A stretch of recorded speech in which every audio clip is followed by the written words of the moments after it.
और इधर महाराज परीक्षित राज्य का कार्यभार देखने लगे।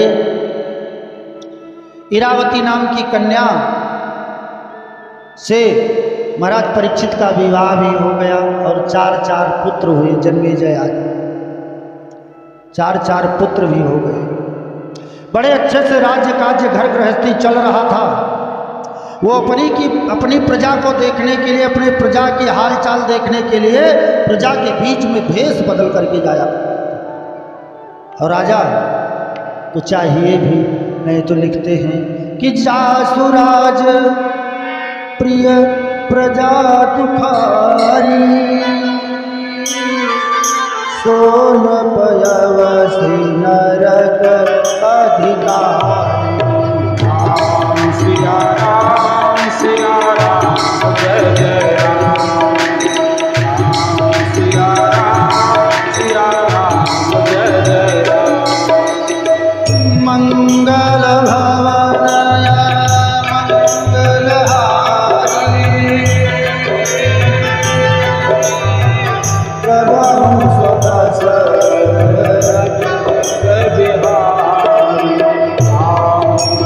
राम सिया राम जय जय राम। सिया राम जय जय राम। राम सिया राम जय जय राम। राम सिया राम जय जय राम। बोले भगवत्सल भगवान जय।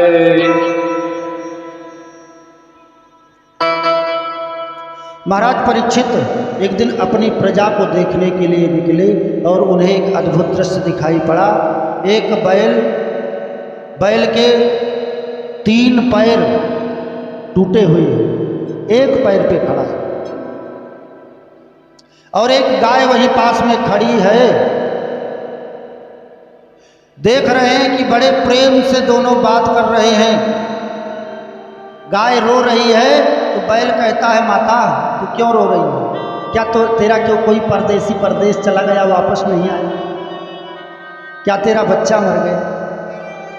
क्या दुख है तुझे? क्या भोजन नहीं मिला या जल नहीं मिला? किस लिए रो रही? यही चर्चा चल ही रही थी गाय और बैल के बीच में। तब तक एक काला कलूटा पुरुष पहुंचा, मोटा ताजा हाथ में डंडा लिए। एक बात बताएं, जब धर्म को कष्ट होता है तो बैल का रूप धारण करता है। धर्म को जब कष्ट होता है तो बैल का रूप धारण करता है। कहने का मतलब बैल जो है वो धर्म का स्वरूप है। समय का परिवर्तन है। नहीं तो पहले जब बैल पैदा होता था घर में ना, तो सोहर होता। पुत्र के होने पर, बेटवा के पैदा होने पर चाहे गीत हो चाहे ना हो, लेकिन जब बैल एक गाय अपने बछड़े को जन्म देती थी घर में तो गीत होते थे, गीत गाया जाता था। यही कलयुग का प्रभाव है। वो जो बैल एक पैर पे खड़ा था, बैल के तो 4 पैर होते हैं, फिर एक पैर पे कैसे खड़ा था? क्योंकि धर्म के 4 पैर होते हैं। 4 पैरों पे धर्म खड़ा होता है। बहुत ज़्यादा समय नहीं लिया जाएगा, जो समय निर्धारित है वहीं पे विराम होगा। आप लोग परेशान नहीं होइएगा। जब धर्म की चर्चा कर रहे हैं कि धर्म 4 पैरों पर खड़ा होता है, कौन कौन से पैर हैं? तपः, शौचम, दया, तप, पवित्रता, दया, और चौथा पैर सत्य। 3 पैर टूट चुके हैं। तप कोई कर नहीं सकता, सब तप करते नहीं, केवल पाखंड करते हैं। तो कहाँ से धर्म की रक्षा हो? दूसरा, शौच, पवित्रता भी नहीं रह गई है। कोई पवित्रता भी नहीं कर पाता। अगर कोई पवित्रता कर भी रहा है तो उसे इतना लोग बताने वाले मिल जाते हैं कि वो परेशान होकर के पवित्रता करना बंद कर देगा, हाथ पैर धोना।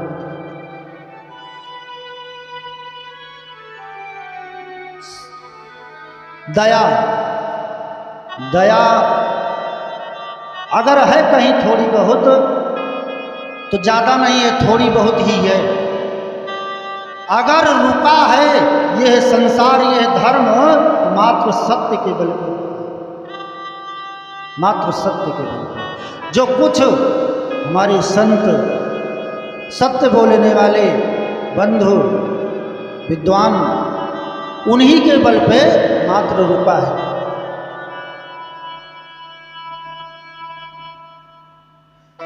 तपः शौचम दया सत्यम इति पादा कृते प्रकार। यह 4 पद। और एक विशेष बात बताएं, धर्म को जब कष्ट होता है तो बैल का रूप धारण कर लेता है। और आज का समय है कि बैल भी छुट्टा है। ध्यान दीजिएगा हम क्या कह रहे हैं। बैल भी छुट्टा है और धर्म भी छुट्टा है। उसका जहां मन कहे वो जाकर के चरे, डंडा खाए। और धर्म जो है ना, जो धर्मावलंबी हैं, ये भी जहां मन कहे वहीं जाकर के चरते रहे, कोई बात नहीं। बोले वृंदावन बिहारी लाल की जय। जब महाराज परीक्षित ने देखा कि एक काला कलूटा पुरुष आकर के गाय और बैल को पीटने लगा, तो उनसे देखा नहीं गया। कहा, अरे अभी पांडवों का वंशज इस संसार में जीवित है। अरे दोस्त, तू कौन है और क्यों मार रहा है इस बैल को? धनुष बाण उठा करके तान दिया। त्राहिमाम कहते हुए जाकर के चरणों पर गिर पड़ा। वो काला कलूटा पुरुष कौन था जानते हो? वो था कलयुग। मैंने कल कलयुग का निवेदन किया कि कलयुग कहते किसे हैं। जहाँ पे धर्म ना दिखाई पड़े, अधर्म दिखाई पड़ने लग जाए, वही कलयुग है, वही कलयुग है। बोलिए शंकर भगवान की जय। जहाँ पे अधर्म दिखाई पड़े, अपने से बड़ों का सम्मान, खाने वाली चीज़ें न खा करके अभक्षण का भक्षण, जो नहीं पीने वाली वस्तुएं हैं उनका पान करने लगे, यही सब तो कलयुग के लक्षण है। कहा, कलयुग तुम्हारा गुण क्या है? कहा, गुण तो मेरे अंदर एक भी नहीं है, सब अवगुण भरे पड़े हैं। कहा, तो तुम मेरा राज्य छोड़ करके चले जाओ कहीं अलग। कहा, महाराज जिधर भी जाता हूँ उधर एक चीज होती है, एक चर्चा आती है कि आप धनुष बाण लिए खड़े दिखाई पड़ते हैं। जिधर भी देखता हूँ कोई स्थान दे देते, यही किसी तरह से मैं अपना जीवन यापन कर लेता। कहा, जाओ, 4 स्थान, 4 कमरे दिए हैं आपको। कहा, 4 कमरा कौन कौन सा? वो बताते हैं कि होती हो जहाँ पे जुआबाजी, मद की प्यालियाँ छलकती हो, बेस्याएं जहाँ निवासी हो, झूठी गपोड़ियाँ उड़ती हो।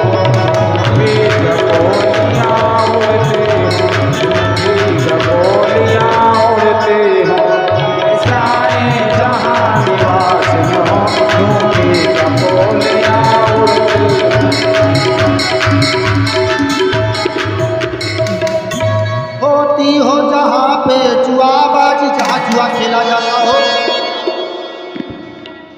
जहाँ मदिरा का पान करते हो लोग, जहाँ बेस्याएं रहती हों, जहाँ झूठ बोला जाता हो और गप, सदैव गप करते हो लोग, झूठ बोला करते हो। गप करना मतलब वही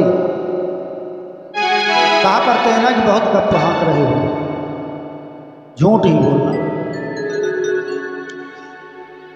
कहा, महाराज जितने स्थान बताए सब गंदे हैं, कोई एक अच्छा सा स्थान बता देते, अच्छा सा कमरा, क्योंकि परिवार भी बड़ा है। इस परिवार को लेकर के मैं कहाँ रह पाऊंगा इतने थोड़े स्थान में। कहा जाओ मैं एक स्थान और देता हूं सोने में। सोने में कलयुग को स्थान दे दिया। और आप लोगों ने खूब पढ़ा है कि सुवर्ण को खोजत फिरे कभी व्यभिचारी चोर। सोने में कलयुग का वास होता है। यही सोना जिस सोने के लिए देवियां अपने पति देव से लड़ जाती हैं, पूरे परिवार से ना महाभारत खड़ा कर लेती है, इसी सोने की बात कर रहे हैं। इसमें कलयुग का वास होता है, क्योंकि स्थान दिया है महाराज परीक्षित ने। विचार कीजिएगा कि कलयुग का वास कैसे होता है। कलयुग का वास ऐसे होता है कि किसी स्त्री को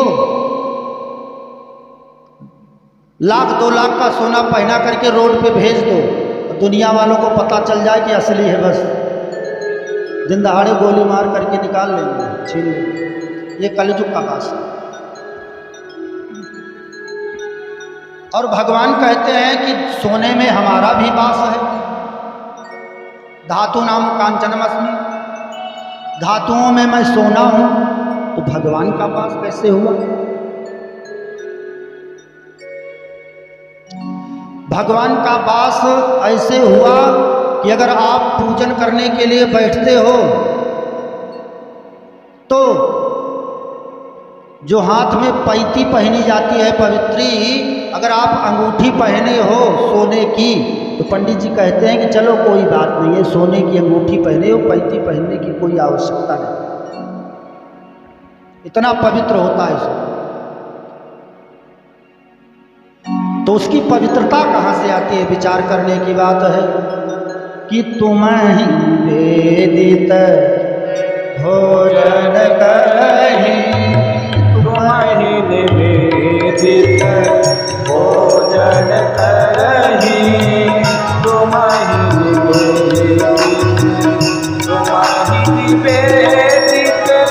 भोजन करही, तुम्हें निवेदित भोजन करही। प्रभु प्रसाद पट भूषण धरहि, प्रभु प्रसाद पट भूषण धरहि।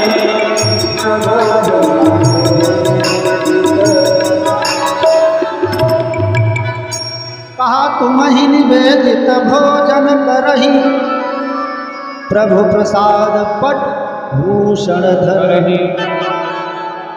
आप लोग देखते होंगे पंडित जी, संत विद्वान साधु लोग जहाँ भोजन करते हैं तो भोजन करने के पहले आसन पे बैठते हैं, और आसन बैठने के बाद में जब भोजन आ जाता है तो जल लेते हैं थोड़ा सा हाथ में, और एक मंत्र पढ़ते हैं, ओम नाभ्यायासीदंतरक्षदेव समवर्तत पदभ्याम भूमिर्दिशः श्रोता तथा लोकांग कल्पयन्। हे प्रभु, आपको निवेदित है, आप इसका भोग लगावें, हम तो प्रसाद पावेंगे। हम भोजन नहीं करेंगे, हम प्रसाद पावेंगे जब आप भोग लगा देंगे। तो अगर भोजन को भगवान का भोग लगा करके तुलसी दल डालते हुए प्रसाद रूप में ग्रहण किया जाए तो भोजन का दोष समाप्त हो जाता है। उसी प्रकार से सोने को भगवान का मान करके अर्पण करके धारण किया जाए तो उसमें कलयुग का दोष समाप्त हो जाता है। ये इससे कलयुग का दोष समाप्त होता है। बोलिए वृंदावन बिहारी लाल की जय। अब जब इस प्रकार से कहा कि जाओ एक स्थान सोने में भी दिया, तुरंत पहने था मुकुट, पहने थे महाराज परीक्षित मुकुट, कलयुग उस मुकुट में सवार हो गया। लोगों ने कहा कि ये कैसे मुकुट में जा करके बैठ गए महाराज परीक्षित के, क्योंकि वो तो भगवान के भक्त थे, क्या उन्होंने भगवान का मान के नहीं पहना था? कहा यही तो विशेषता है, ये जो मुकुट था ये महाराज परीक्षित का नहीं, ये तो जरासंध का था, और जो जरासंध था शत्रुता रखता था, और जब भीम ने जरासंध को मार दिया तो मुकुट उठा लाए थे। वो मुकुट एक कमरे में बंद करके रखा गया था बक्से के अंदर, और संजोग से जब ये घूमने निकले, कमरा खुला, देखा तो मन में विचार आया कि बक्सा इतने दिनों से बंद है, आखिर इसमें क्या हो सकता है। जब खोला तो एक मुकुट, उसी मुकुट को धारण करके गए थे। इसीलिए उसमें कलयुग की सवारी हो गई। वहां गाय और बैल की रक्षा करने के बाद, धर्म और पृथ्वी की रक्षा करने के बाद आगे निकले, बहुत दूर जंगल में निकल गए। शिकार करने का विचार बनाया, क्योंकि कलयुग तो मस्तिष्क पे सवार ही है। शिकार किया और शिकार करते करते करते जब प्यास लगी तो घनघोर जंगल में एक कुटिया दिखाई पड़ी। उस कुटिया पर देखा, वहाँ एक बाबा आंख बंद किए हुए और हाथों में माला लिए हुए भगवान का भजन कर रहे हैं, भगवान के नामों का जप कर रहे हैं। कहा, बाबा पानी पिलाओ। एक बात बताएं, किसी संत को, साधु को आदेश